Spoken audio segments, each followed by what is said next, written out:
Here's, they were supposed to be there, front row, clapping, smiling, pretending to care. Instead, when my name was called and the lights burned hot on my face, the chairs I reserved for them sat empty. Their absence screamed louder than the applause. That was the moment I knew I didn't have a family anymore. And yet, as I stepped off stage, still holding the award I bled years for, a stranger brushed against me. Cold metal pressed into my palm. A key. "Welcome home," he whispered. Then he vanished. My phone buzzed, screen lit like a wildfire. 78 missed calls. From them. I still remember when they loved me, or at least when they pretended well enough for me to believe it. Birthdays where they shoved a candle into a cake and called it celebration. Trips where I was invited last minute as though an afterthought. I mistook scraps for love. And I gave them everything. Paid for their debts, covered tuition, fixed roofs, carried burdens none of them could shoulder. I was the steady one, the reliable one, the achiever. Tonight, though, they were at a beach house. All of them. My siblings, my parents, even the cousins who once begged me for rent money. Laughing on Instagram stories, drinking in the sunset, while I stood on a stage clutching an award they said I would never earn. That's when the anger cooled into something sharper. Not rage, clarity. The signs had been there. The late replies, the way my calls went unanswered, the accidental exclusion from group chats. When I confronted them once, they laughed it off. You're too busy with your own life anyway. But busy didn't mean unwanted. No, unwanted meant planned, uninvited, erased. The kind of betrayal that isn't sudden, but deliberate.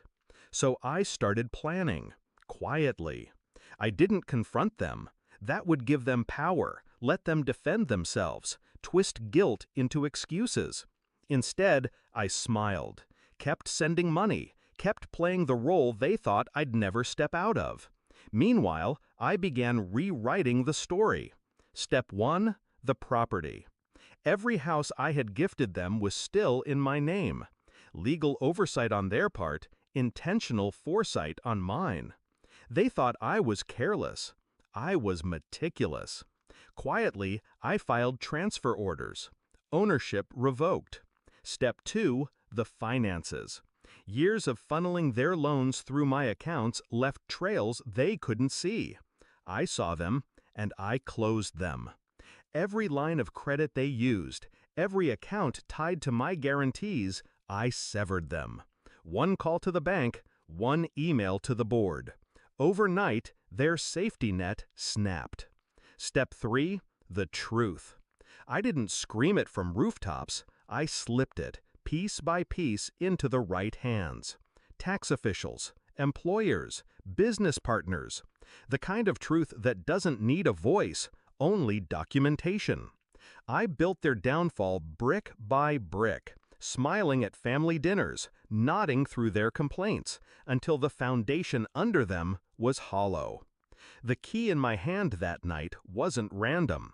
It was the final step. The stranger wasn't a stranger. He was a lawyer, paid, instructed, precise. The key opened the very beach house they were laughing in, because it was mine now. Signed, sealed, transferred hours before my award ceremony. Their trip, their celebration, their family time without me was happening on property that no longer belonged to them. I drove there after the ceremony. No announcement, no anger. Just a calmness that felt almost holy. Through the wide glass doors I saw them. My parents sipping wine, my siblings sprawled on couches, music low and warm.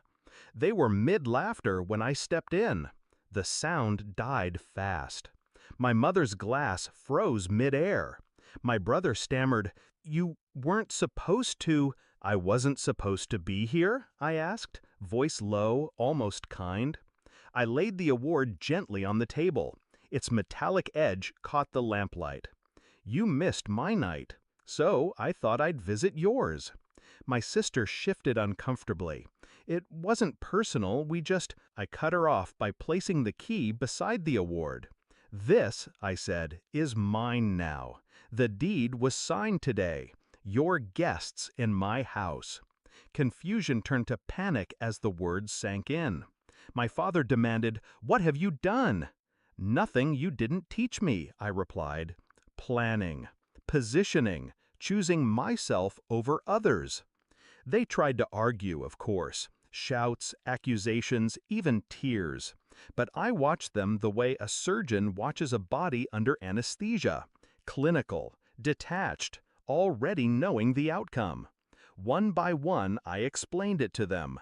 The revoked properties, the frozen accounts, the investigations that would soon arrive at their doors. Every safety net gone. They didn't believe me at first.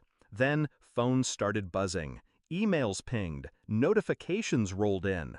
Faces drained of color, hands shook. Reality arrived. That was my stage. Not the award, not the applause. This moment, watching their arrogance collapse into silence. I didn't shout, didn't gloat. I simply stood.